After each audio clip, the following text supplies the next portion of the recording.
Saturday Night Theatre. Action for Slander. The novel by Mary Borden, adapted as a play for radio by the late Felix Felton, with Allan Cuthbertson, Wllliam Fox, Carleton Hobbs, and Denis McCarthy. Action for Slander.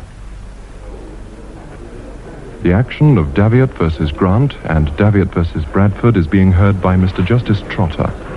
Counsel for the plaintiff, Sir Quintin Jessops, K.C.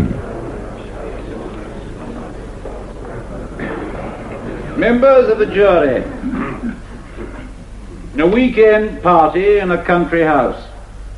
7 men invited to a shoot by a bachelor host on Friday the 25th of October 1929, just a year ago. On the Saturday night, 5 of the guests sit down to a game of poker, which is interrupted suddenly when one of the players, Mr. Grant, accuses Major Daviot of cheating. The Major denies the charge, but Captain Bradford, a brother officer, supports it. Major Daviot threatens to take proceedings, but his friends persuade both parties to keep silent. And Major Daviot leaves the house, having promised to take no action against his accusers. Left to himself, Major Daviot would not have hesitated for a moment under this insult. But he was not left to himself. He was not alone in this disastrous game of cards. There were 4 old and valued friends staying in the house. 2 of them had taken part in the game, and 3 were very prominent in public life. Naturally, they dreaded a public scandal and persuaded Major Daviot to refrain from bringing this action. You understand, I'm sure, the seriousness of the accusation and the importance of your verdict. Major Daviot is not on trial for his life. He is not on trial in this court at all. It is he who is bringing this action for slander. He has come before you to disprove publicly what has been whispered everywhere against him. And if the case in this court of civil justice goes against him, he will be tried by court-martial, cashiered from the army, and disgraced for life. I call Major Daviot.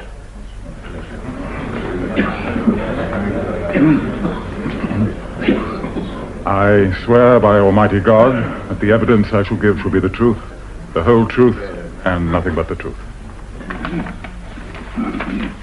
Major Daviot, you are a soldier by profession? Yes? And 44 years of age? Yes. How long have you been in the army? 25 years. Did you serve overseas during the war? Yes? In France? In Flanders, mostly at the beginning, then on the Somme. Did you see much fighting? A good deal.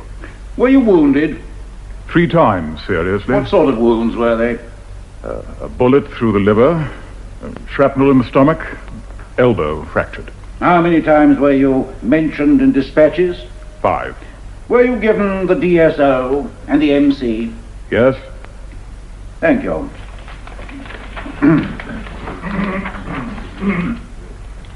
Are you fond of cards, Major? Yes? Play much? Yes, a good deal. What card games do you play? Contract bridge and poker, mostly. What is the most you ever won in an evening at poker? £1,000, approximately. Where was this? At your club? No, at Lord Freshwater's flat in Jermyn Street. When was that? About 2 years ago. Was Lord Freshwater an intimate friend? Yes. Do you know if he was in the habit of giving these poker parties in his flat in Jermyn Street? Well, I've played there before. For the same sort of stake? Much the same. Did anyone ever criticize your play at any of these poker parties? No. Has anyone anywhere, in any club, private house, or regimental mess, suggested that there was anything wrong with the way you played cards? No, no one.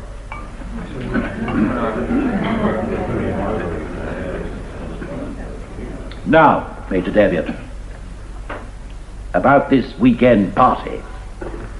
You voted yourself over from Havershot Barracks and arrived at Sir Bernard Roper's house at about 11 o'clock on the Friday night. Is that so? That is so. The other guests had all arrived. They had. A number of distinguished people were there. Let me just run through the list.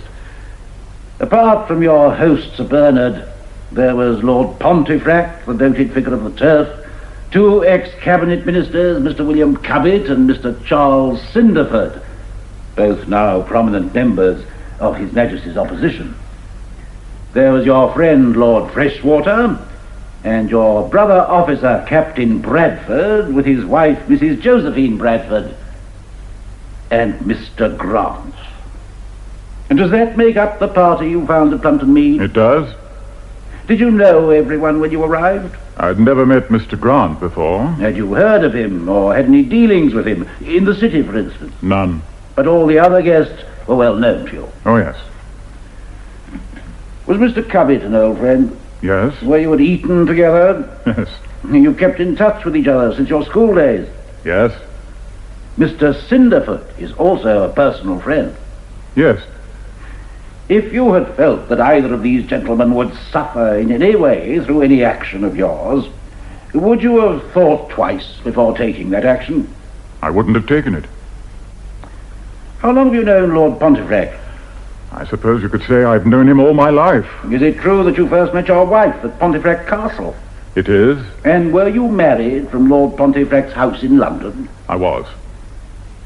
Was your wife included in Sir Bernard Roper's invitation? Yes. But she couldn't accept. No, she was under doctor's orders and had left for New Zealand. So you went to Sir Bernard's alone and found all these people assembled, and they were all old and intimate friends except Mr. Grant. Is that correct? I would scarcely call Captain Bradford an old friend. When did he join your regiment? During the war in 1917. Then you had soldiered together for about 12 years. Yes. You hadn't become old friends in that time. The more I knew Captain Bradford, the less I liked him. How was that? He wasn't the type of man we wanted in the regiment. Had too much money and flung it about. Is that the only thing you had against him? Oh, no. You had other reasons for disliking him. I had. He was a bully, for one, and unfair, so I thought, to his men. You were his superior officer, I take it? Yes, when I became second in command, not before. What sort of a subordinate was he? A bad one. He resented interference. He had a nasty temper, very good opinion of himself, and I didn't like his way of handling men or horses. Did you, as his superior officer, tell him so? I did sometimes. Can you tell us of such an occasion? The incident I remember best had nothing to do with soldiering. It happened in his stable yard. He'd been hunting. What was it? I found him beating his horse over the head with the wrong end of his riding crop. The horse had thrown him, and I thought he'd just about killed the animal, so I stopped him. How? Got him by the neck and shouted for someone to take the horse. How did Captain Bradford take your interference? Not well. When did this happen? In 1926. Did you report the episode to your colonel? No. How did you and Captain Bradford get on afterwards? We rubbed along. What do you mean by that? Well, there was a certain amount of friction. Had you any reason to think Captain Bradford was nursing any special ill feeling against you when you went to Sir Bernard Roper's for the weekend? No. Anything unpleasant in his manner? Nothing more than usual.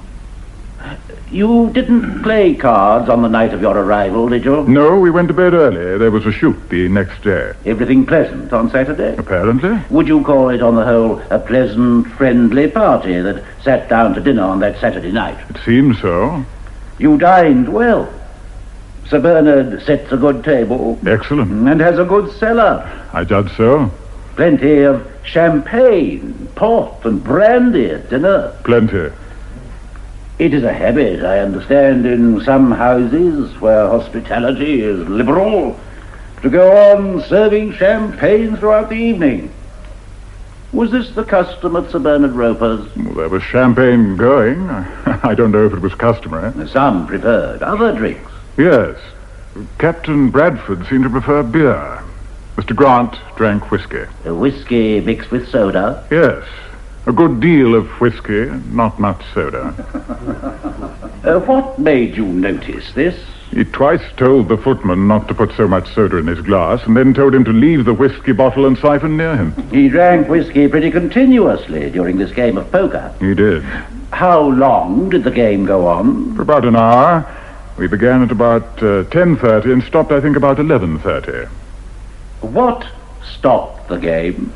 Mr. Grant jumped to his feet, accused me of cheating, and upset the table. Was he sober when he did that? Not entirely. Were you? Certainly. I don't drink much when I'm playing poker. Why? I like to have my wits about me. I see.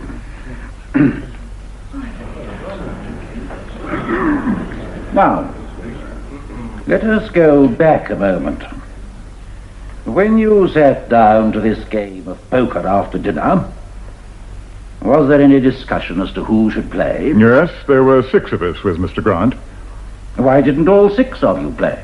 Well, you don't play poker with 6. 5 is the proper number. Who were the 6? Lord Freshwater, Mr. Cowbit, Mr. Cindertord, Captain Bradford, Mr. Grant, and myself. How was it settled who should play? I said I'd as soon play bridge, but Lord Freshwater said no, he'd make up a bridge 4 in the other room.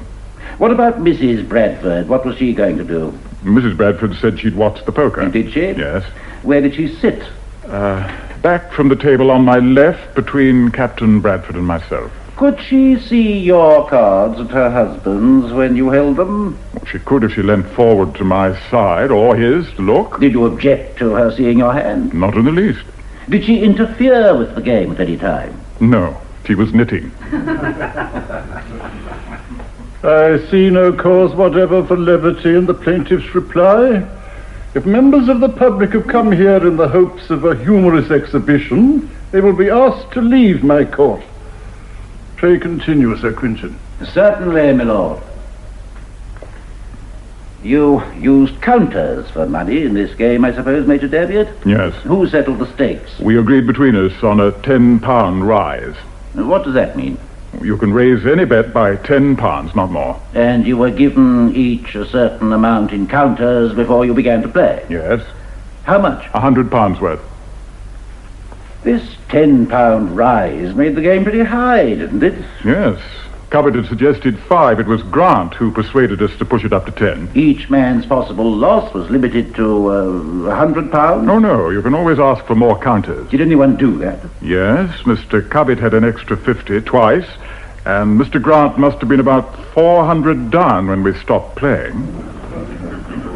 And what about Captain Bradford? He'd lost a certain amount, but was carrying on with his original lot of counters. Mr. Grant was the biggest loser, as far as you could see. That was my impression. Would you call Mr. Grant a good poker player? No, I would not. Yes, if you will allow me, Sir Quintin, I don't know if I'm being a little obtuse, but I would like to know, and perhaps some members of the jury would also, just what happens when a hand of poker is played. What you and I would do, for instance, if we were ever foolish enough to risk our money playing this game. Perhaps the plaintiff can help us, my lord.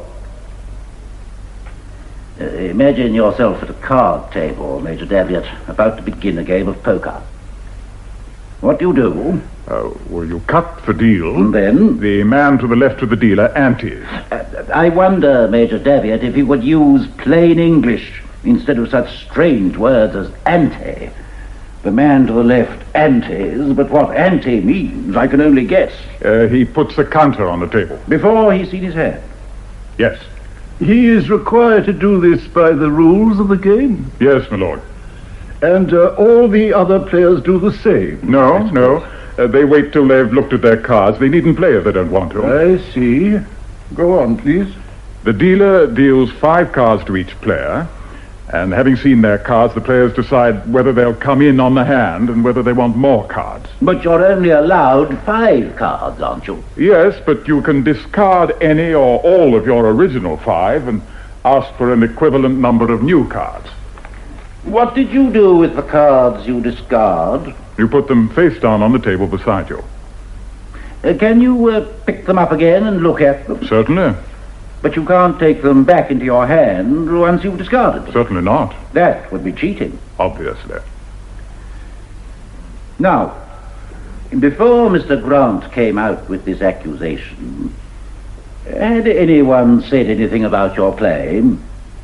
They spoke of my being lucky. Who did? Anyone in particular? No, I don't think so. Anyone criticize your play? No. So Mr. Grant's accusation came as a complete surprise. It did. How much money was there on the table when he interrupted the game? About £100. I can't be sure. He upset the table. With all the counters on it? Yes, they all went on the floor. Including your winnings? Yes. And those of the other players? Yes, if they had any. There must have been a considerable amount of confusion in Sir Bernard's library when this occurred. There was. What happened in this confusion? What did you do? I don't remember doing it, but I must have knocked him down. Knocked who down? Mr. Grant. I remember someone holding on to me. Mr. Cindertord, I think it was. And Mr. Grant sitting up on the floor holding his chin. So the counters and Mr. Grant were on the floor, all in a heap together. Mr. Grant presumably picked himself up. Who picked up the counters? I don't know. Did you get yours back? No. Did anyone try to settle the account of what had been lost and won during the evening? Only Mr. Cowbit. He wanted to give me a cheque for £100, but I wouldn't take it. So no one paid up? No. Have you any idea what you had won during the evening's play? I should say I was up somewhere between £400 and £500, nearer 5. And you were never paid any of this money won at Sir Bernard Roper's? No. Perhaps you remember the cards you were dealt in that last hand of the evening. I do. What were they? The 3 of spades, the 3 of diamonds, the 3, 4, and 5 of clubs. Are you certain? Yes. And what did you do with these 5 cards? Well, I had 3 threes, or a sequence in clubs of 3, 4, and 5, and 2 other 3s. So I could try for 4 threes, discarding the 4 and 5, or I could try for a straight or a flush, discarding the 3 of spades and the 3 of diamonds. You mean a row of cards in numerical sequence? Yes, my lord. I see. Go on. I decided to go for 4 threes, discarded my 4 and 5 of clubs, and was given the 3 of hearts and the queen of hearts. That gave you 4 threes. It did. When you discarded the 4 and 5 of clubs, what did you do with them? I put them face down on the table beside me. Did you look at them after you'd been given your 2 new cards? No. Did you pick them up again once you discarded them? No. And you won the hand with your 4 threes? Yes. What about Captain Bradford? He didn't come in on the hand at all. What was he doing? Watching? Why, I suppose so. Closely? I shouldn't think so. He helped himself to a drink. When? After he'd thrown in his hand. So he was absent from the table when you discarded 2 cards and asked for 2 more? Yes. How long was he away from the table? A minute or so. And then he came back with his drink and sat down and watched the play? Yes. So now we come to the critical moment. Cast your mind back and tell the jury exactly what happened. The 4 of us came in for £5. Mr. Cindertord dropped out. Mr. Cowbit bet £5 on his hand. Mr. Grant raised him 10. Raise your 10. Raise your 5. See you. See you. 4 threes. You're cheating. What? You're a damn card shopper. I saw you fixing your hand. You swine!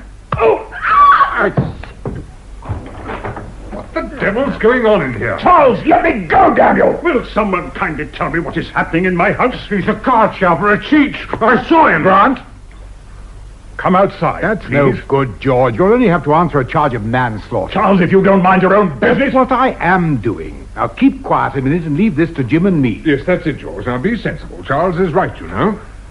Gentlemen, Mrs. Bradford, I apologize. Mr. Grant, do I understand that you've accused Major Daviot of cheating? Yes, Lord Pontefract. I saw him fix his hand. Nonsense, Grant. You're drunk. I'm not drunk. Ring a bell, someone, will you? I don't think I'd do that, you know. Not ring, Ponty? Why not? The servants, I don't think quite the thing. Perhaps you're right. Here, give me a hand with this table. Now then, Daviot, what's all this about? This man accused me of cheating, and I went for him. Bad business, this, Grant. Very serious matter, you know, an accusation of that sort. Ready to apologize? I've no intention of apologizing. What's that? He cheated, and that's that. I stick to what I said. My dear fellow, in my house, you can't, you know, seriously. Oh, can't I? Well, I'm off. You will hear from me on Monday, Grant. Jim, get his solicitor's name for me, will you? Hold on, George, just a minute. What for? Well, my dear fellow, you can't go off like this. There's been a mistake. Very unpleasant for you, I know, but let's get to the bottom of it. Let's sit down and talk it over quietly. No, thank you. Better wait, George. Huh? What do you mean, Bradford? Why had I better wait? I say so, that's all. Come now, gentlemen, sit down. Cindertord, Cowbit, you are in this game as well as Captain Bradford. There's been a most unfortunate mistake. Let's get at it and clear it up here and now. Well, that's it. That's right. Sit down. Do, please. You're my guest, remember? Jim, get Daviot to sit down, can't you? There's a good chap. Mr. Grant, you can't mean this. You simply can't. I'm sorry, Mrs. Bradford. I'm afraid I But do. one doesn't, you know. One simply doesn't. But one does. Damn you, Grant. No, Jim, leave him. It's such a terrible... Josie, keep out of this. There's a good girl. Go and find Jenny. She's gone up already. No, I'm not going. Cindertord, did you see anything irregular in George Daviot's play? No, certainly not. You, Cowbit? Not only did I see nothing, I'd like to say at once that I consider the whole accusation preposterous. Cindertord, you're the brainy man. You do the talking. Well, if you wish. Mr. Grant, what exactly do you accuse Major Daviot of doing? I saw him pick up the cards he discarded, put them back in his hand, and put down two others instead. Why didn't you say so at once? I did. Oh, no, Grant, you didn't. You played the hand out before you said anything. Huh? Oh, yes. Yes, that's right. I finished the hand first. Why? I wanted time to think. I couldn't believe it. You weren't quite certain, was that it? I was certain enough. I could have sworn. Then why didn't you at once? You saw, that is, you say you saw Major Daviot pick up the cards he discarded. He was sitting next to you, on your left. Did he pick them up with his right hand? Yes. You sure? Yes. You were watching his hand, his right hand, I mean. I wasn't watching, but I saw it. It was how far off? Quite close. You'd taken cards yourself? Yes. How many? 2. No, 3. Which? 3. Are you certain? Yes. I'm asking you because, as I remember, you took only one card. How about it, Wllliam? You're quite right. He took one card. I'm certain I took more than one. How many? 2. I mean 3. Well, you're certain you took 2 or 3 cards. Maybe 2, maybe 3. Then you saw Major Daviot put down 2 cards he already held and pick up the 2 he discarded in the first place. Why didn't you clap your hand down on top of his and show him up then and there? I don't know. I didn't take in at first what he was doing. I couldn't believe... You've been drinking a good deal, haven't you? Not more than any of you. Oh, come now. We all saw the whiskey bottle, you know. Well, I wasn't blind, if that's what you mean. I wonder. Perhaps not. You'd quite a lot of money on the table, as I remember. Yes, I had. What's that got to do with Well, it? it might have quite a lot to do with it. If you mean to suggest... I don't think, Mr. Grant, that we need press you much further. What have you to say to this, Daviot? That it's a lie, that's all. Where are the hands, Cindertord? Did anyone keep them? No, they went on the floor. Well, how did they get there? Mr. Grant upset the table. You upset the table, Mr. Grant? Yes, by mistake. It was an accident. Accident or not, it's a pity from your point of view, Mr. Grant. I can see that. There being no way of sorting out the cards or reconstructing the hands, it comes down to your word against Major Daviot's. Are you quite certain you didn't make a mistake and don't wish to apologize? It's not quite as simple as that. Do I understand, Bradford, that you too accused Daviot of cheating? Yes, I do. I saw him take back the cards he discarded, put down other cards he was holding, and rearrange his hand. And I saw him do this, not only during the last hand, but twice before as well. Brad, How dare you? Josie, you be quiet. I'm going. I won't listen. Stay where you are. I won't. Brad, you're hurting my arm. Let me go. Let her go, Bradford, before you break her wrist. Get out. Oh, God. What's going to happen? Now, George, it doesn't matter what he says. No one's going to believe him. I'm sorry, Sir Bernard, but it's quite impossible for me to stay in your house any longer. I'll go and get Tandy to pack my bags. I'll see my solicitors on Monday. Well, you all saw his eyes. You could see for yourself he's as guilty as hell. You're wrong, Bradford. We know George. Know him, do you? So do I. What do you mean by that, Captain Bradford? What I say. Look here, sir. If you've any imputations to make against Major Daviot's character, make them now. Out with them. Well, I know for one thing that he's in a tight place for money. What do you mean by that? Simply what everyone in the regiment knows. That he lives at the rate of 3,000 a year and has managed it till now, thanks to his wife's income and his habit of always winning at cards. I cannot see that Mrs. Daviot's income or what she chooses to do with it is any business of yours, Captain Bradford. Perhaps not. The fact that George can't count on it any longer seems to me to be a possible explanation. What the devil do you mean, sir? Simply that as she's gone. Gone? Where? I don't know. To New Zealand, I think. You mean that George's wife has left him? I mean just that. I don't believe it. My wife saw her 3 days ago. Freshwater. Any truth in this? You're his friend. You ought to know. A pack of lies. Anne's only gone for a visit. She was to have sailed this morning from Tilbury.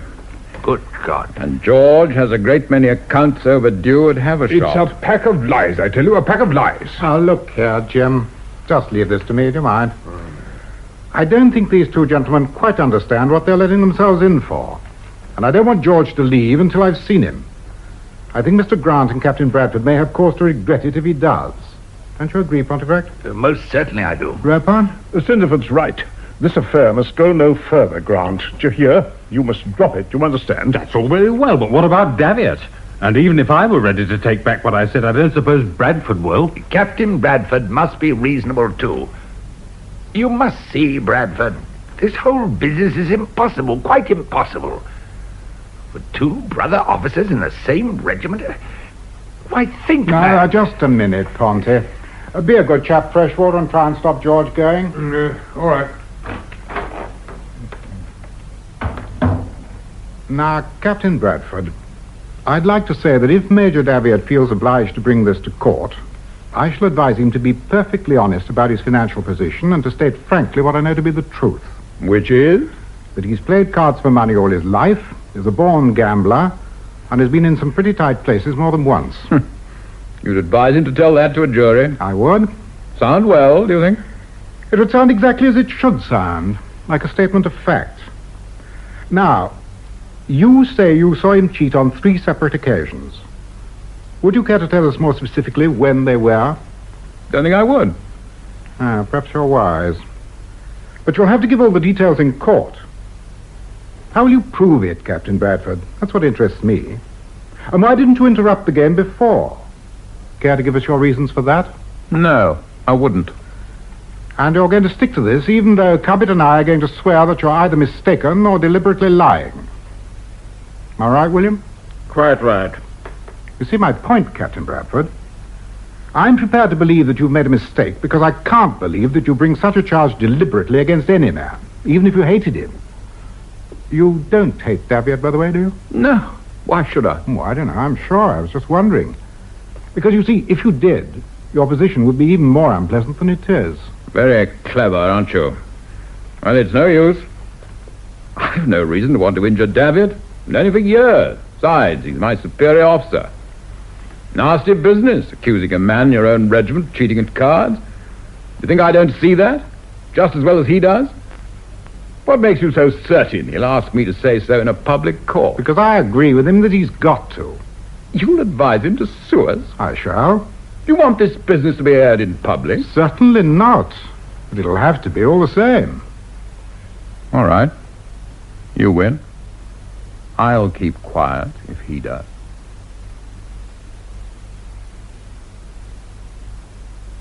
Packed everything, Tandy? Yes, Major. Where are my golf clubs? In the front hall, sir.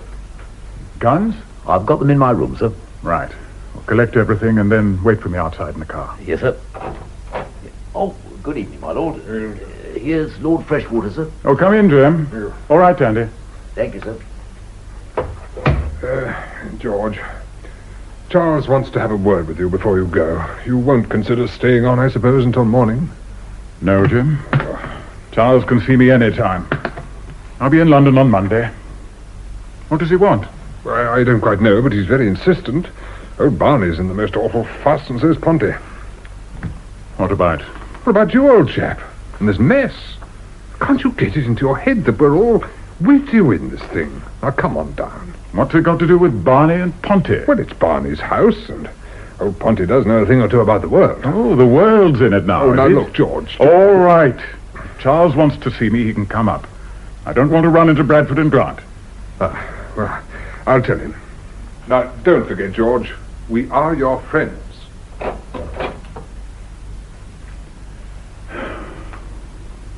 Tandy? Tandy? Oh. No, of course, he's downstairs. I wonder if he's remembered... Who's that? George, you're alone. Josie, come in, quickly. No, leave the door, then we'll hear people. I had to come, George. Oh, my love. My precious love. Where can we meet? I must see you on Monday. How can I get hold of you? Quick, tell me.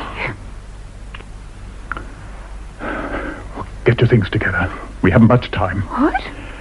Here, wipe your upper lip. George, where can I find you on Monday? You're not coming with me? Tonight, after all this? Why not? Oh, be sensible, George. No time to argue. We'll talk on Monday. Kiss me. Oh, I'll be in town. Meet me at the club, 1:30. No, not the club. Someone might see us. That hotel, then? No, that's worse. Wllliam and Jim, they're coming up. What should I do? Go into the dressing room. Wait till they've come in, then slip out by the other door. George, Monday where? You say. That tea shop at Marble Arch. Downstairs, 1:30. Get in there, quick. Don't forget, George. George, do come down, old chap. The coast is clear. Yes, we've got Bradford and Grant out of the way. Come on. Just a word with Ponty and a drink before you go. Oh, well, if you insist. But I'm leaving tonight. My car's waiting outside. All right, if that's how you feel. But we can't have you rushing off without even saying goodbye. We're all in this with you. All right, then.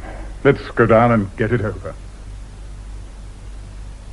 Well, I gather you wanted to see me, Ponty. Yes, George. You see, we don't think you quite realize... well, we're all anxious to help you do the right thing after careful consideration. A false move now... Must think, you know, my boy. Look carefully. Yes? Then there's another thing. I don't want to seem to pry into your private affairs, but if it's true your wife has left you, it won't... I don't see why Anne need to be brought into this. Well, she's your wife, George. If you take this matter to court and it comes out, it might look as if her leaving you had something to do with your gambling. I see. My wife's going away. You'll damn me. Is that it? Why, don't put it as strongly as that. But it won't help your case, I'm afraid. When did she go, by the way? Really, Ponty? Anne sailed this morning from Tilbury, since it interests you. Well, there you are. It couldn't be worse. George, I say, I know what to do. Get her back. That's the thing. The boat's sure to stop at Cherbourg or somewhere. Now send her a wire. Tell her you're in a jam. Anne's a good sort. She'll come like a shot. Can we use the phone, Barney? Oh, certainly. No, thank you. Huh? And we won't discuss my wife anymore, if you please. Very well, George. We'll leave your wife out of it. And I'll only say this, that I would have advised you to go to your colonel and ask for an inquiry but... Well, I doubt if he or the War Office would take a very favourable view. You mean you think they wouldn't believe me? Is that it? Well, how could they? Here are two men who say they saw you cheat. Not one, but two. And one of them is a brother officer with no reason on earth to want to injure you, as he told us just now. So you've talked it over with Bradford? Oh, certainly. Well, that is to say, Cindertord did the talking. And very well, too. He made Bradford see how very unfortunate it would be for him if you took proceedings. I thought you were saying it would be very unfortunate for me. But just my point. Disastrous for both sides. Wasn't that our conclusion? You bear me out, Roper, don't you? Oh, indeed I do. No doubt about it. A case like this would leave a very nasty smell. Damn it. Think of what the newspapers would do. 2 ex-cabinet ministers and 2 officers of a crack regiment all playing for stakes like that. You can't muzzle the press, you know. We'd all be in it, even the ladies. Yes, by Jove, I hadn't thought of that. What do you say, Cowbit? George, I'm not thinking of myself. I'm thinking of you, and I beg you not to bring an action for your own sake. Bradford and Grant are prepared to drop it. They've given us their word. What have you got to say, Charles? I can't advise you to bring an action, old man, because I don't feel at all certain that you'd win your case. Why not? I don't see how you could prove that Bradford had any reason to lie, and I don't see how you could prove that you hadn't cheated. Let me get this straight. You've discussed this with Bradford and Grant. They've agreed to keep quiet if I do. And you all advise me to do nothing. Is that it? I see. Very well. You can have it your own way.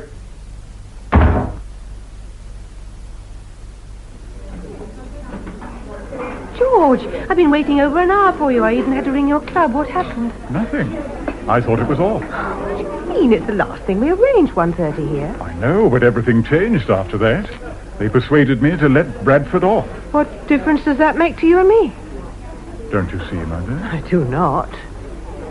I can't make you out, George. I thought you let Brad off for my sake. That came into it. What do you mean, came into it? I mean, I saw I couldn't bring you into it. Well, that's what I thought you meant. So what's the trouble? I saw I couldn't show Bradford up as a cad who'd done this because he was jealous of me and his wife. So I realized it was hopeless. I was simply an obstacle. Is that what you're trying to tell me? No, my dear, no. I was a nuisance. It was my fault that you had to lie down under this and let 2 men call you a cheat. Josie, please. Well, isn't it true? When I came to your room, you wanted me to go off with you. And when you thought things over, you changed your mind. Well, did you or didn't you? Yes, Josie, I did. I thought the best thing to do was to ignore the whole business, and that being so, you and I... That's what Brad said, but I didn't believe him. What did he say exactly? That you'd struck a bargain with him. Have you nothing to say to that, George? Nothing. It's true. True enough. And I nearly went off with you on Saturday night. Did you want me or not? Yes, my dear, I did. But you don't now. Is that it? Certainly, if you care to. How dare you? You were madly in love with me on Saturday. Now you insult me. What's happened? Are you scared? Is that it? Josie, stop. Be sensible. Oh, what a fool I've been. Goodbye, Major Daviot. It's a pleasure to have known you. Perhaps you did cheat at that game after all. Hello, Evershot Barracks. Black's Club here. Mr. Cowbit would like to speak to Colonel Standish. He's a personal friend of Major Daviot. You're through, Mr. Cowbit. Thank you, Benson. Hello. Hello, Colonel Standish here. Oh, Colonel, I'm sorry to bother you. I wanted to inquire about my friend, Major Daviot. Yes? We haven't heard of him for some time. He hasn't been answering my letters. We wondered if he was ill or anything. No, he's on leave. He got 3 months' leave just before Christmas. Have you any idea where he is? Well, he's gone to his place in the West Country. Ah, yes. Is his wife with him? No, his wife is wintering in New Zealand. Ah, yes, I see. Oh, thank you, Colonel. Not at all. Benson. Sir? If they come through from the house, Mr. Cindertord and I will be in the smoking room. Very good, sir. Well, any news? Yes, but I don't know what to make of it. Daviot went on leave before Christmas, and he's down at that place of his in the West Country. On his own? Apparently, and seems to be still in New Zealand. That's odd. Place is practically derelict. I thought it was Anne who liked it. Well, who's looking after him? I don't know. Gardener's wife, I suppose. Oh, well, he's got a salt to let him. If only the fellow would get his wife back. Should we write to her? Oh, no. Can't do that. Remember how he shut Jim up that night when he suggested sending her a wire? Oh, yes. You seen any of the others? Yes, the other night, a whole bunch of them at supper. Josie sailed in with 5 men round her. Grant was there, very much in favour, it seemed. So whatever happened, she's not crying her heart out. Women. I asked the head waiter about George. Said he hadn't seen him the whole winter. What is he playing at? Oh, well, we've plenty to worry about besides George. Wall Street in a shambles, blizzards all over Europe, and the Labour government messing things up at home. I say, Charles, have you heard all this about George coming into this club and walking out again? Yes, I have indeed. You know, Grant's been made a member. Ah, so that's it. Yeah. George walked slap into him, cut him stone dead, and went and raised hell with the club secretary. Yes, Wood. What did the club think it was doing, letting in riff-raff like that? Secretary's livid with him. Doesn't know where he's gone and cares less. I've just had a call put through to his barracks. They're bound to know. Well, you know my wife. She insisted. Oh, Sally, how does she come into it? Charles, you don't realize? The story's all over town. What about that game of poker? Oh, yes. Oh, I've heard nothing. Well, neither had I. But the other day, Sally went to one of those awful tea parties they have, and all the women were buzzing with it. Must have come out through Josie, I suppose. Well, what did Sally do? Well, I told them it was all a pack of lies, and then came home and took it out on me. And she says we've got to find George, ask him down for the weekend, and confront people with him. Major Daviot's address, sir. Thank you, Benson. Thank you, sir. Good God. Oh, what's the matter? Well, where do you think he is? The Balmoral Private Hotel, Bayswater. What the devil's he doing there? I don't know. Well, let's go and find out, eh? What, now? Oh, yes. Let's face it, we've been letting things slide just because the whole thing's awkward and we wish it had never happened. Oh, all right, then. Let's see what we can do.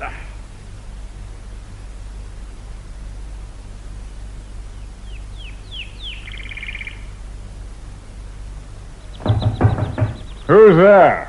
Is that you, George? It's Wllliam and Charles. Just a moment. So you've ferreted me out, have you? All right, come in. Ever seen a Bayswater bed-sitter? Charming, isn't it? What about a scotch? No, thanks. What on earth are you doing here, George? Minding my own business. No, that's Percival in the cage, a talkative chap. Sings when he feels like it. I don't know what you've got to be so damn cheerful about. Shut up! Ah, yes, and look, I've gone in for stamp collecting. It's better than poker, don't you think? No unpleasantness, no talk about cheating. Yeah, but what about your soldiering? You still on leave? Oh, that's all right. I drive down to Havershot every day. You think I'm going to go on living next door to that swine Bradford? I thought he'd had the decency to get transferred somewhere. Not him. All right, if he wants a fight, he can have it. I'll get him out before I've done. George, I have a message from Sally. She's very upset at not having seen you. She says you must come down for the weekend, and she won't take no for an answer. Oh, please thank her very much, but I am not accepting any invitations. Oh, George, pull yourself together. You'd better know the story's out. Oh, so they've not kept their word, eh? I don't think it was them. The women have got it. Josie was there, don't forget. I see. Well, this is the way you wanted it. Now you've got it. Thanks for your good advice. George, most sincerely, we're sorry that we advised you as we did. We were wrong. At the time, we thought that it was in your best interest. No, Wllliam. I think you advised me in your own interest, both of you. And they're the same today, aren't they? The only difference now is with me, and all I want is to be left strictly alone. I'm sure the house is witty. But, George, don't you realize what people are saying? Can't you understand that I don't wish to be disturbed? George, are you fellows trying to hand me out of London or what? Get out, both of you! Get out!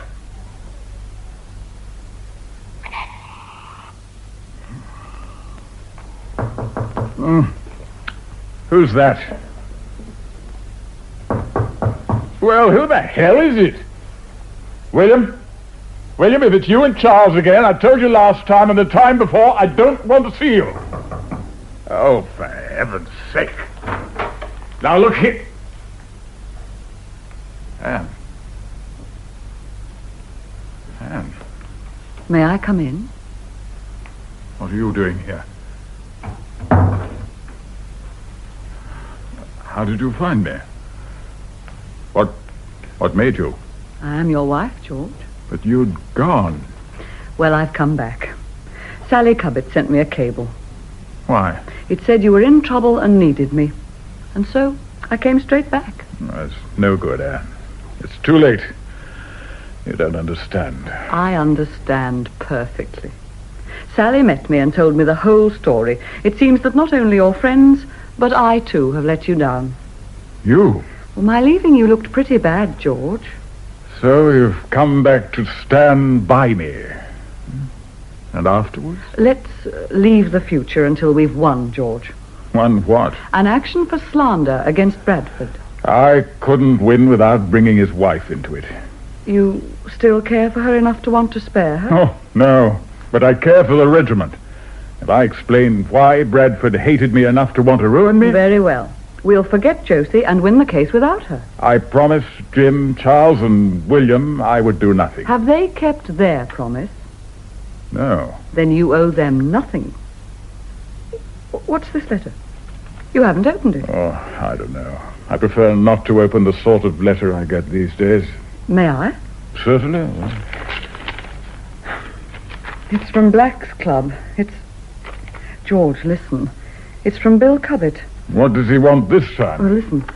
My dear George, I am writing to tell you that the story of our poker game is now all over the place and that the committee of this club is meeting to consider the question of your membership. What? I have discussed this with Cindertord and we want to assure you of our support if you decide to take action in this matter. Please call on us if we can be of any assistance. Yours affectionately, Wllliam. Now, what about it, George? Are you going to lie down under this? No. They've forced my hand. Now, the first thing to do is to get you out of this place. You want me to go back to Havershot and live next door to Bradford? No. Huh? We'll take a furnished house in London. A gay little house in the middle of Mayfair. Oh, but Anne, the expense. Oh, to hell with the expense. I'll go to the house agent tomorrow. What about your colonel, by the way? Standish?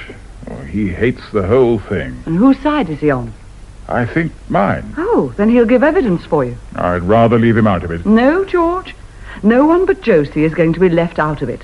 Jim, Charles, Wllliam must all go into the witness box. And if they don't like it, well, it's just too bad. I shan't call them. But, George... You always did rush your fences, Anne. Well, I cleared them, didn't I? Right. What do we do about a solicitor? Sally's seen to that. She's putting me in touch with some people called Smithers and Company. Very old-fashioned, very respectable, just what we need. You keep saying we, Anne. Oh, we are in this together, George. I'll see Smithers tomorrow. So far, so good, Mrs. Daviot. If Colonel Standish is willing to speak out as strongly as that on our client's behalf, it's excellent. But what about all those friends of his, Mr. Cowbit, Cindertord, Lord Pontefract? He doesn't mean to ask them to defend him. But that's madness. Colonel Standish wasn't even there. He can only give him a good character as a soldier. Cowbit and Cindertord took part in the actual game. I know. But he won't do it. He says he's going to tell the jury they gave him bad advice, that he knew it was bad when he took it, and that he isn't going to ask them to help him now. Doesn't he realize he needs all the help he can get? I'm afraid he doesn't. What does he think's going to happen when the other side gets at him? Bradford's got Sir Eustace Cunningham, you know. Very formidable in cross-examination. Has he considered that? I think his idea is to tell the truth, and I think he expects to be believed. Well, we've done our best, Mrs. Daviot. We're briefing Sir Quintin Jessops. But if your husband is going to behave like this, it wouldn't surprise me if Sir Quintin threw up the case altogether. Major Daviot, this is insanity.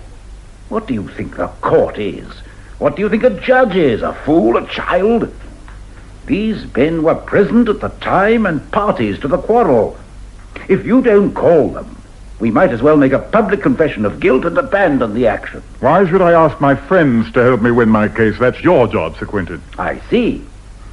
And how, pray, am I to do it? By dragging the truth out of these two skunks. And you? You're going to tell the truth? Of course. The truth, the whole truth, and nothing but the truth. What about your friendship with Mrs. Bradford? What are you going to say about that? Nothing.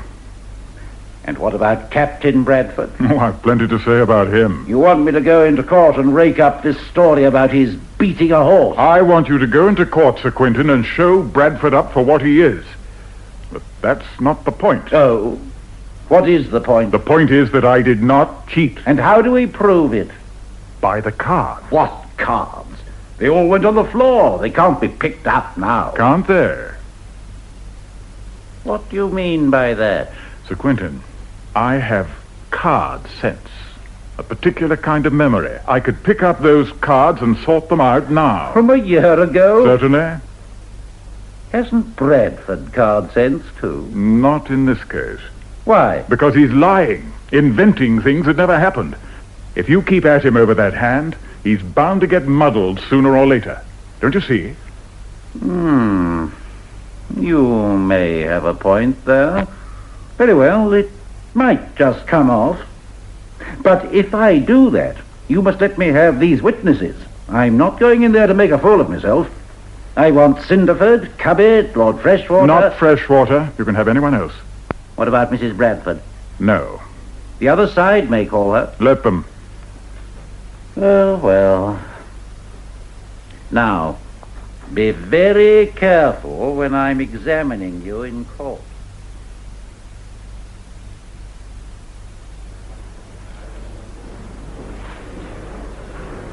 What did Mr. Grant say, Major Daviot? His exact words, if you please. He said, "You're cheating. You're a damn card sharper. I saw you fixing your hand." Had you cheated, Major Daviot? I had not. Is there any truth in the accusation against you? None. Do you swear on your oath that you did not cheat? I do.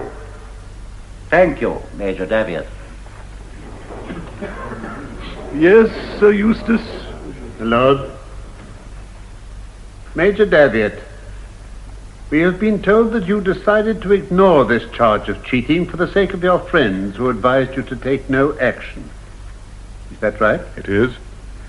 So you ignored the insult and left the house, it being then sometime after midnight on the Saturday in question? Yes. Did anyone leave the house with you on that Saturday night? No one but my servant. All Sir Bernard Roper's guests stayed on after you'd left? Presumably. Did Lord Freshwater cut his visit short? Not that I know of. But he didn't leave with you? No. You'd been asked as his friend? Yes, I suppose so. You were a very great friend of his, weren't you? Yes. Would it be correct to say that until this unfortunate event, you considered him your greatest friend? It would.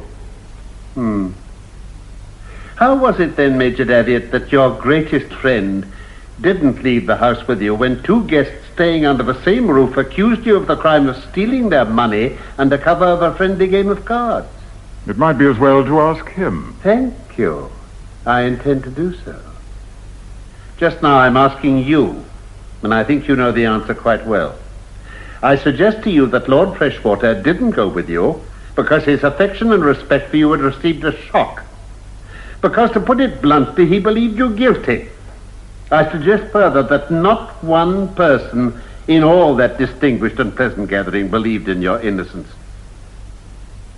They were all friends, weren't they?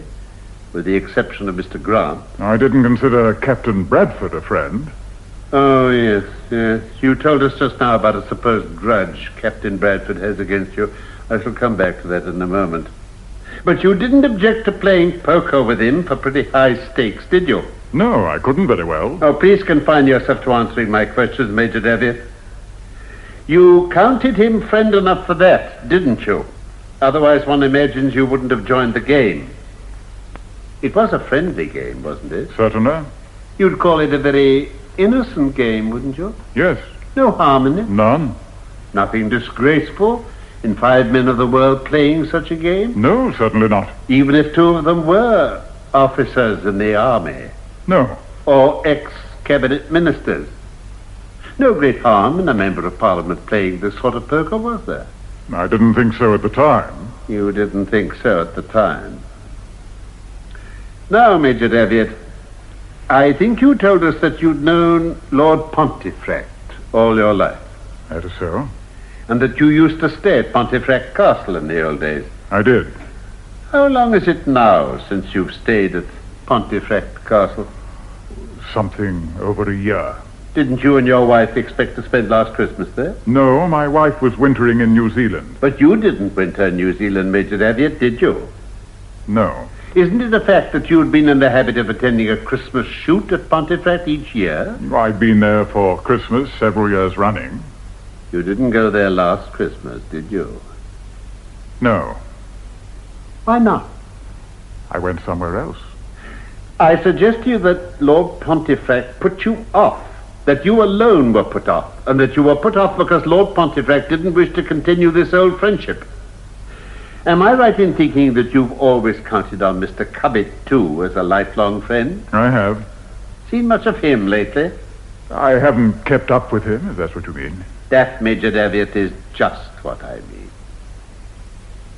What about Mr. Cindertord? He, too, was an old friend. Have you kept up with him since that lamentable weekend? I haven't seen much of him. How many times during the past year? I don't know exactly. It was on Mr. Cindertord's advice, wasn't it, that you decided over a year ago to take no action against Mr. Grant and Captain Bradford? On his and others. Did you accept this advice readily? No. You thought they gave you bad advice? I knew it was bad. You tell me that you decided to do something you thought foolish simply because your friends asked you to? Yes. I put it to you that Mr. Cindertord told you you couldn't win this case, and that he said this because he knew you'd cheated. I was not guilty, and Mr. Cindertord knew it. For a whole year, you have been willing to let this accusation stand against you simply because your friends advised you, as you thought very foolishly, to do nothing. I took action 3 months ago. Oh, so you did. Thank you for correcting me. Yes. Yes, you made up your mind nearly 9 months after you'd been accused of cheating to take action against Mr. Grant and Captain Bradford. What made you do this after such a long interval? I realized that people were talking. About your having cheated at cards? About my being supposed to have cheated at cards. When was it that you first suspected people were talking? Now, please give me a careful answer. I suppose I began to imagine so when I came back from leave at the end of February, but I didn't know anything definite.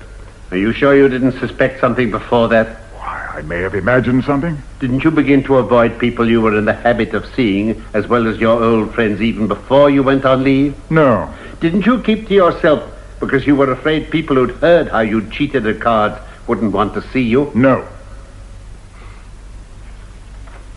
Did you go to your club as usual? I did for a time. Didn't you notice soon after Christmas that men with whom you've been used to playing cards no longer wanted to play with you? I thought I noticed a difference, but I wasn't certain. You been in Black's Club since last March? No. Or to the Pall Mall? I don't think so. Aren't you certain? I can't remember.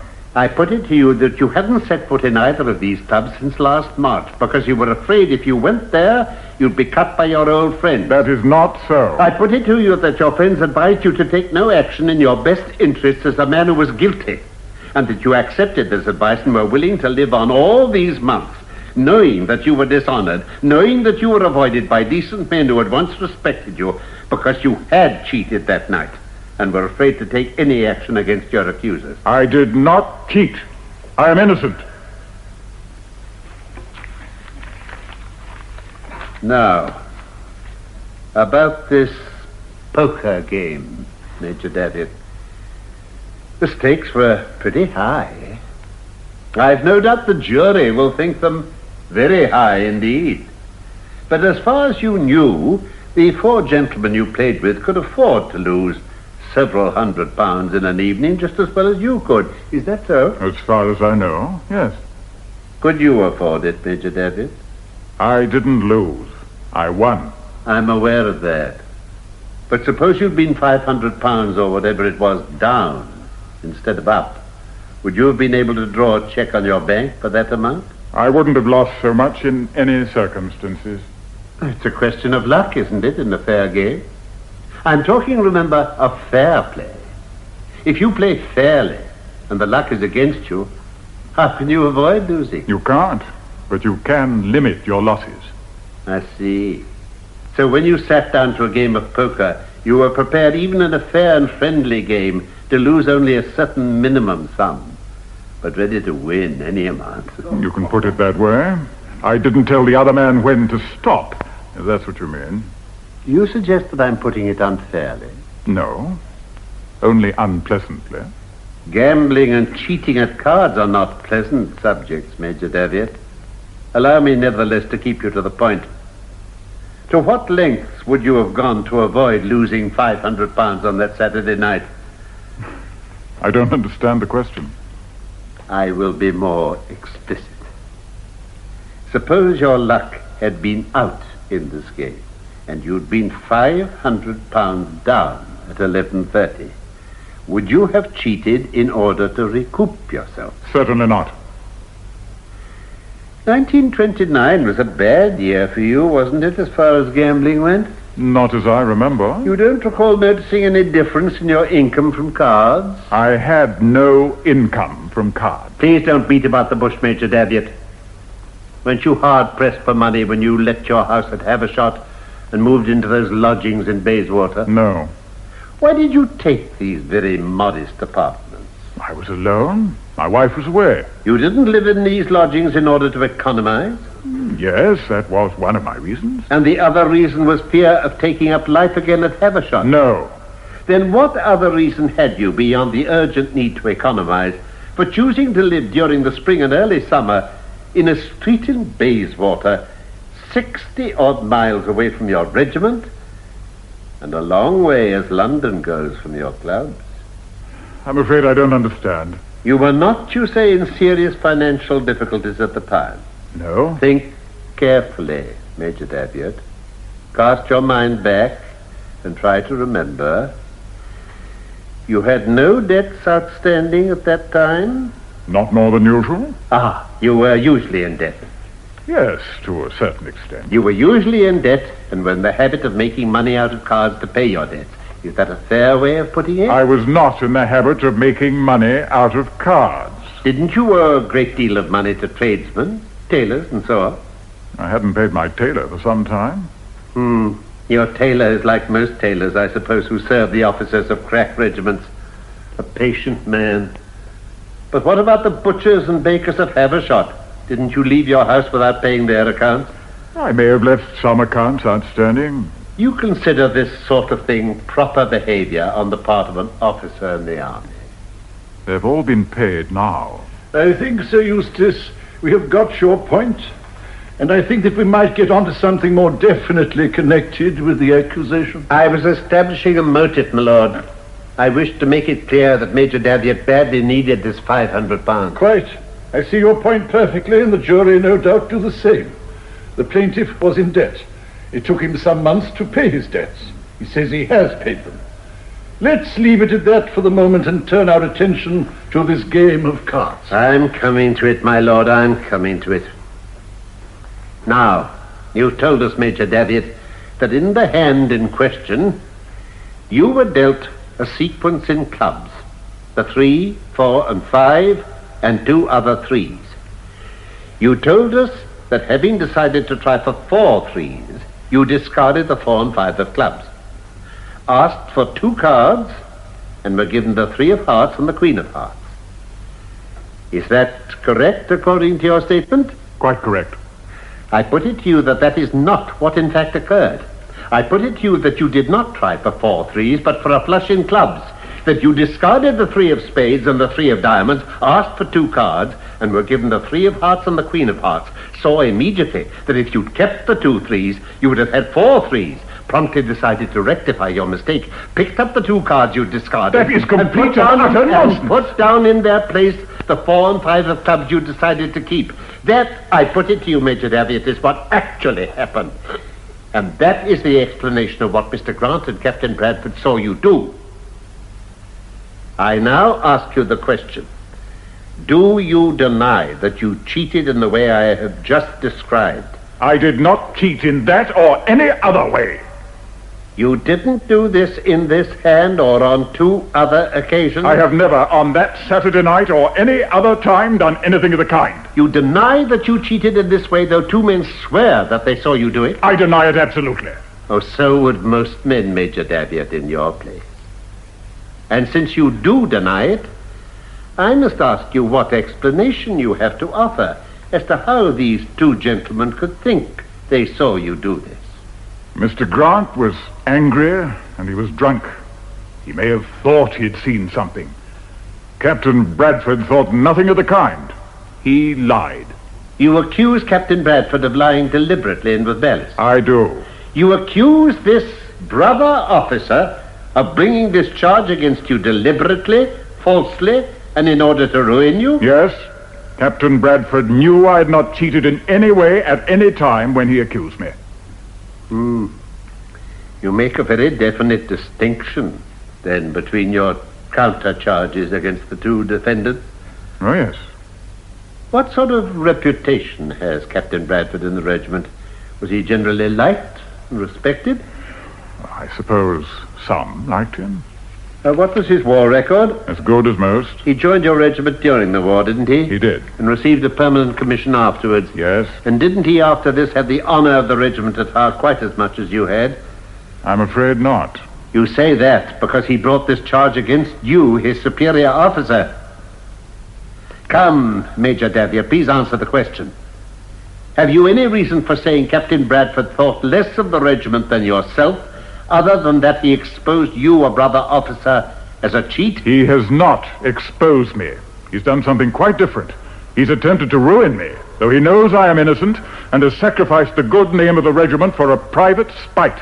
You tell me seriously that Captain Bradford chose to involve his regiment in a scandal so that he could get even with you for some private injury? I do. And you suggest that that feeling of injury was due to some slight friction between you? I don't say it was slight. You got on well enough, didn't you, to stay with him in the same house for the weekend? I don't think either of us was very keen on it. Will you admit that Captain Bradford knew what a serious thing it would be for the regiment, where its second in command, to be accused of cheating at cards? Oh, yes, he knew that. Will you admit that he would naturally be reluctant to bring such a charge against a brother officer? No. I think he was delighted to have the chance to bring it. What? You say Captain Bradford was delighted to catch you cheating? That is not what I said. I said he was delighted to have the chance of accusing me of cheating. What gave him his chance if you didn't cheat? Mr. Grant. You mean to tell me that Captain Bradford was waiting for a chance to ruin you when you met at Sir Bernard Rope? That is what I believe. Have you any reason to make such an extraordinary statement? I have. You had reason to think at this time that Captain Bradford wanted to injure you? I had. What reason? Oh, we'd never got on. He was a bad subordinate. He resented interference. There had been one incident in particular when he showed his temper. Are you referring to the incident you told us about over a horse? I am. You would have us believe that Captain Bradford in October 1929 set out to ruin your reputation and get you dismissed from the army because you reprimanded him for beating a vicious horse over the head in 1926?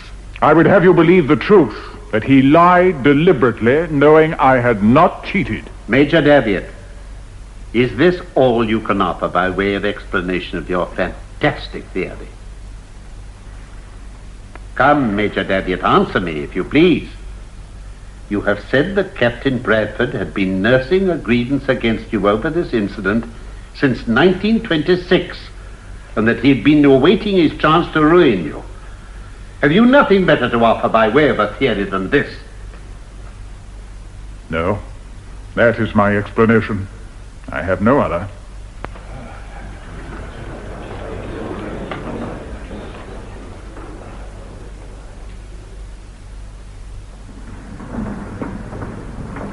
Mrs. Daviot. Good evening. Good evening. Do you want George, Mr. Cindertord? I think he's still with his counsel. Oh, just tell him from me that he did very well. Would you think so?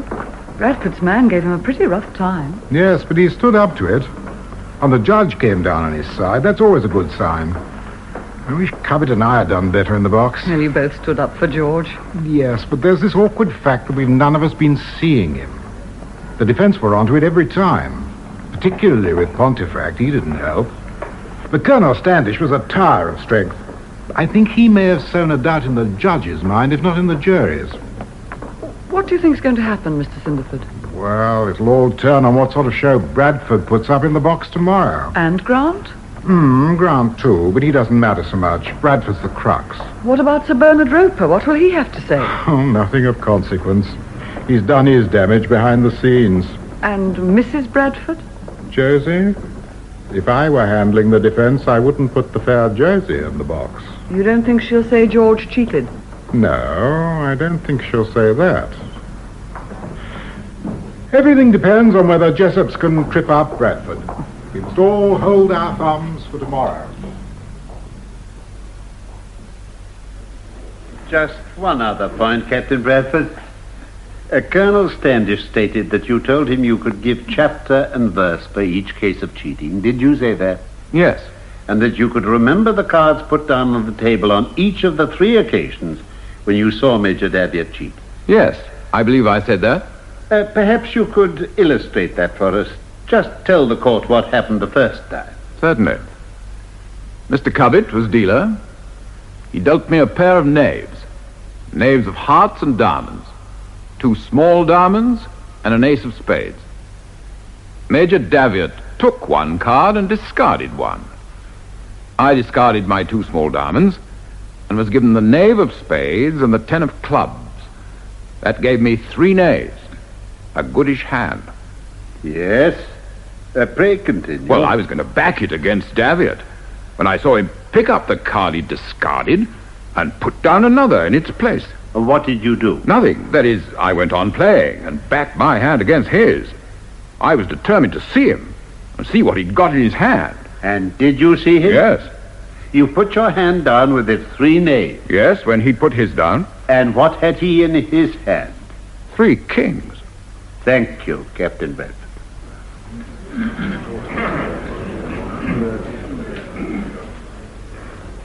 I want to come back to the last hand of the evening, Captain Bradford. Do you deny that you got up from the card table when you saw your hand was useless and went to a side table to get yourself a drink? No. You don't deny it? No. You don't deny that you were absent from the table while Mr. Cindertord was giving cards? Oh, yes, I deny that. That's quite a different thing.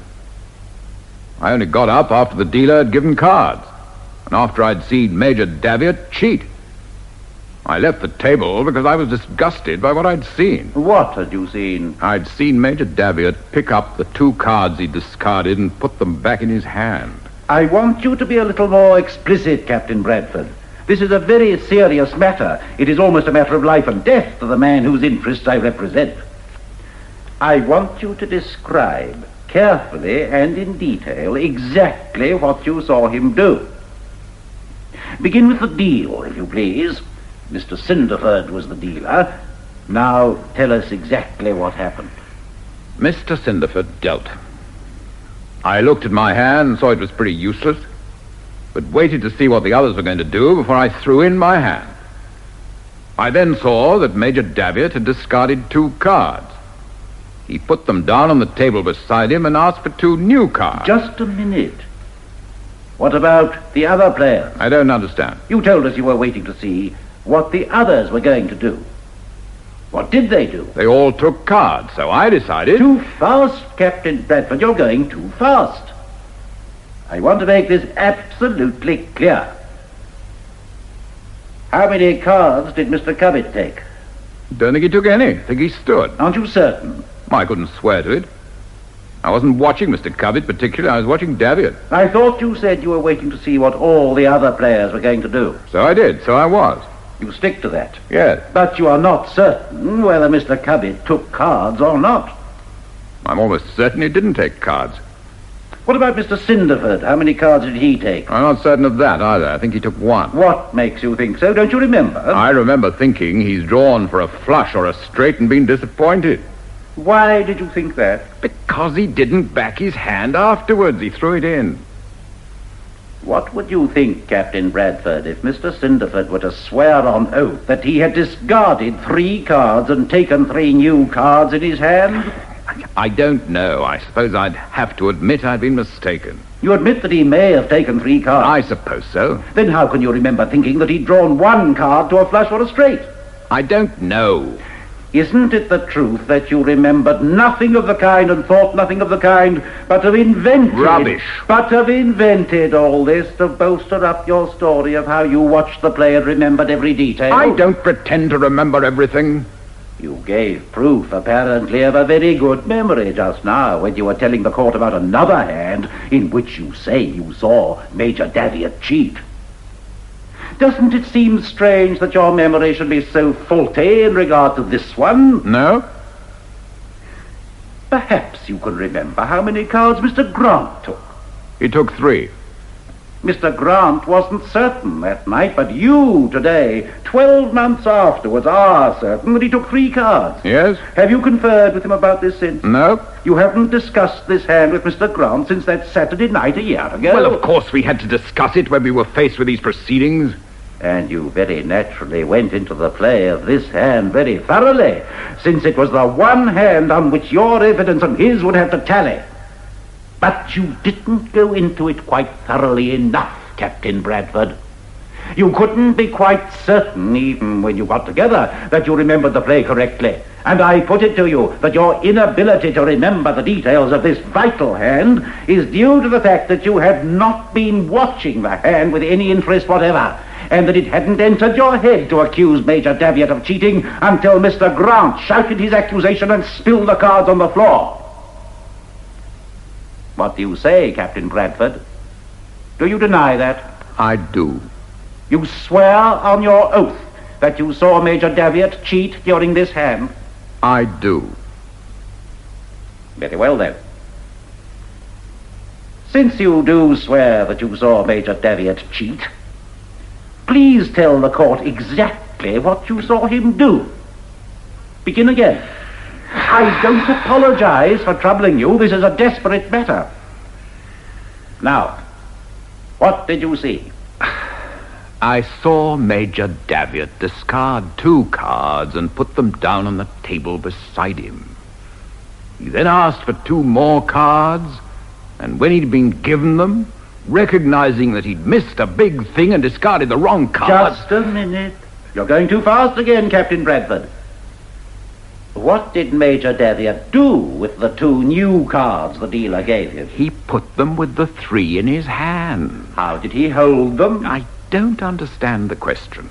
Did he hold them in front of him so that he could see them? Yes. Did he hold them in both hands? No. In which hand did he hold these 5 cards? Just describe the movements of his hands. Go back again. He had discarded. He was holding 3 cards. In which hand? Go on, please. He was holding 3 cards in his left hand. He picked up the 2 new cards with his right hand and put them with the 3 he'd kept into his left hand. Well, he is now holding 5 cards in his left hand. Then what does he do? He picks up the 2 cards he has already discarded with his right hand, slips them in quickly with the others, and... Just a minute. He is now holding 7 cards in his left hand. Is that right? I suppose so. Come, Captain Bradford, come. Did Major Daviot have all 7 cards in his hand at one moment or not? If you saw him cheat and are not inventing this whole thing, you must know. Or are you inventing? I'm inventing nothing. I'm telling you what I saw with my own eyes. Very well. Did you see 7 cards at a given moment in Major Daviot's left hand? Yes. Have you reason to believe that anyone else, in addition to Mr. Grant, saw Major Daviot cheating in the way you have described? Yes. My wife saw him. What about the other 2 hands in which you say Major Daviot cheated? Have you reason to believe your wife saw something on both these other occasions? No, I couldn't say about that. How was it that Mr. Grant noticed nothing the first time nor the second? I don't know. Isn't it because you have invented the whole thing? No. I put it to you that what you say occurred is physically impossible. I put it to you that Major Daviot could not have done what you describe, even once, without everyone at the table seeing that he was cheating. Do you swear on your solemn oath that you saw him handle the cards in this way, not only once in the last hand of the evening, but twice before? I do. My lord, I have brought with me into court a pack of cards. And I ask your permission to demonstrate with these cards what it is that my client has been accused of doing. If you will allow it, I propose to ask Captain Bradford to oblige us by coming down out of the witness box and sitting at that table, so that with Mr. Cindertord dealing him the cards as he dealt that fatal night, he can go through the movements he has attributed to Major Daviot for the benefit of the jury. Any objections to this, Sir Eustace? I see a number of objections. What are they? The conditions, my lord, are very different. We've no card table, no counters, no drinks either. It isn't possible to recreate the scene. We have the cards, haven't we? One pack of cards is much the same as another, is it not? Certainly, my lord. Perhaps you think one pair of hands is very different from another, from the hands of a cheat, for instance. Is that what you are thinking, Sir Eustace? I was thinking something of the sort. But I don't remember anyone suggesting that the plaintiff had ever been accused of cheating before this. You don't propose now, do you, to suggest that Major Daviot was an habitual cheat and an expert card sharper? That isn't part of your case, is it? Because if it is, you've left it out. No, my lord, that isn't our case. And I don't see why Captain Bradford shouldn't demonstrate to us just what he saw Major Daviot do with those cards. If your lordship wishes to allow this sort of melodramatic spectacle. If melodrama comes into this sordid affair, it came in a year ago, Sir Eustace, and I think we can keep it out of this court. I think, in fact, that I myself would like to see just what did happen to those cards. And since Captain Bradford is the one person who is quite certain what did happen, he would seem to be the right person to show us. Captain Bradford, will you be so kind? Mr. Cindertord? But perhaps Captain Bradford would prefer to have his co-defendant to act as dealer. What do you say, Mr. Cindertord? Perhaps you'd better watch this time and let Mr. Grant deal the cards. I think that's a much better plan, my lord, if Sir Quintin agrees. Oh, certainly, much better. Very well, then. The cards, please, Sir Quintin. Kindly give them to Mr. Grant. Sit down, Mr. Grant. Sit down, Captain Bradford. Clerks of the court won't mind standing for a few minutes.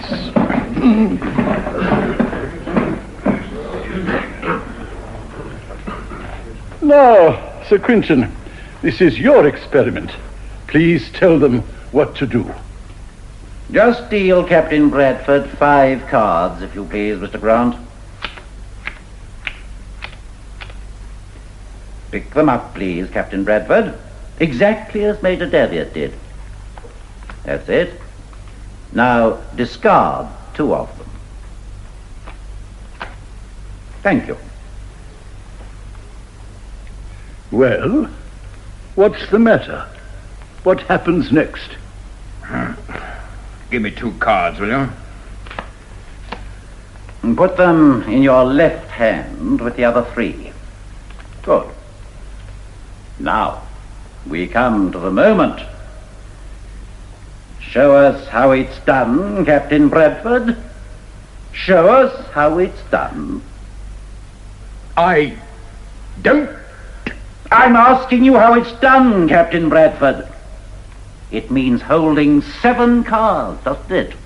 5 in one hand and 2 in the other. Show us how it's done without everyone at the table seeing. Mr. Cindertord and Mr. Cowbit saw nothing, remember. Come along, Captain Bradford, we're waiting.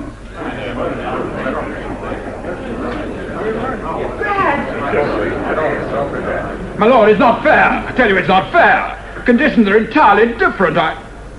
Cunningham, why'd you let me in for this? You're an idiot, do you hear? A damned idiot. Silence in court! Silence in court!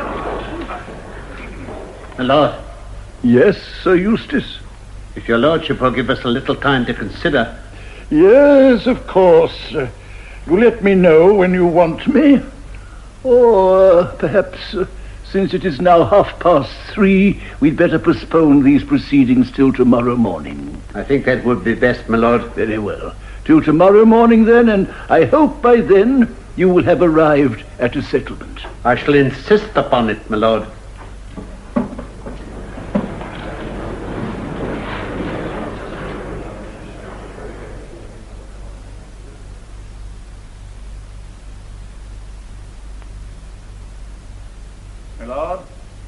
I'm glad to say that damages have been agreed at £3,000.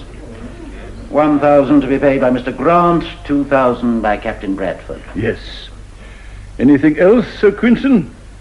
I would just like to say, my lord, that my client accepts the full apology offered by the defendants and is glad that justice has been done.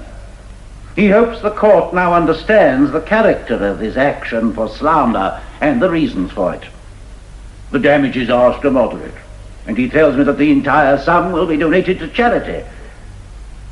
I may add that Major Daviot is a man incapable of cheating. He has conducted this case on one single principle, that the truth alone would serve him. And it has served him. Thank you, Sir Quintin. It remains for me to say that this is the most scandalous and the most disgraceful case I have ever had anything to do with. I can only hope that it will not turn out to have been, at the same time, one of the most harmful. I am not referring to the harm done to the plaintiff. Admittedly, he has suffered a grave slander. I regard the figure of the agreed damages a reasonable one. And since the plaintiff is good enough to say that he will give the whole sum to charity, the defendants have the satisfaction of knowing that their money is not going to be gambled away at a card table. No, I refer to the harm that such men as the defendants, the plaintiff, and his friends can do publicly by the bad example of their vicious and irresponsible behavior. I award the damages as agreed with costs to the plaintiff.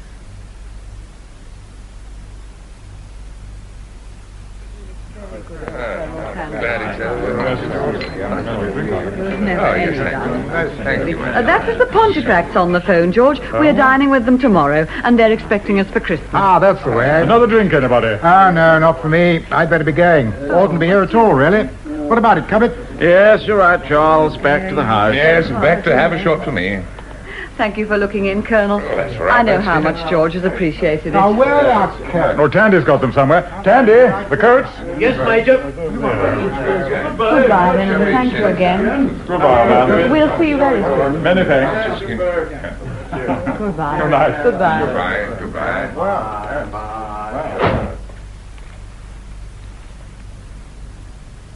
Anything more, madam? No, thank you, Tandy. Give yourself a great big drink in the kitchen, Tandy. Oh, thank you, Major. I'm very glad you pulled it off, sir. I and my friends have had quite a book on it. Oh? What were the odds? 2-1 in your favour, sir. Were they? And you got anything on? Couple of months' wages, sir. Well, don't let Mr. Justice Trotter hear about it. That's vicious and irresponsible behaviour. I'll watch it, sir. Good night, sir. Good night, madam. Good night, Tandy. Tandy. Well, What's the matter? what are you going to do now, Anne? Well, I'm not going to leave you, if that's what you mean. Anne, forgive me. I'm so terribly sorry. darling Anne.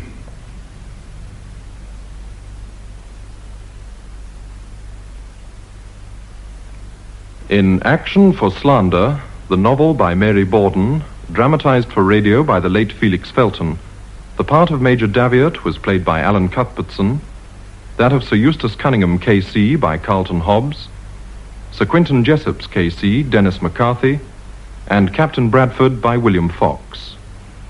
Other parts were played as follows: Mr. Justice Trotter, Rolf Lefebvre; Mr. Grant, Antony Viccars; Mr. Wllliam Cowbit, Haydn Jones; Mr. Charles Cindertord, John Bryning; Lord Freshwater, Manning Wilson; Sir Bernard Roper, Godfrey Kenton; Lord Pontefract, Brian Haines; Tandy, Timothy Bateson; Josie Bradford, Diana Olsson; Colonel Standish, Vernon Joyner; Anne Daviot, Diana Bishop; Mr. Smithers and Benson, Peter Williams.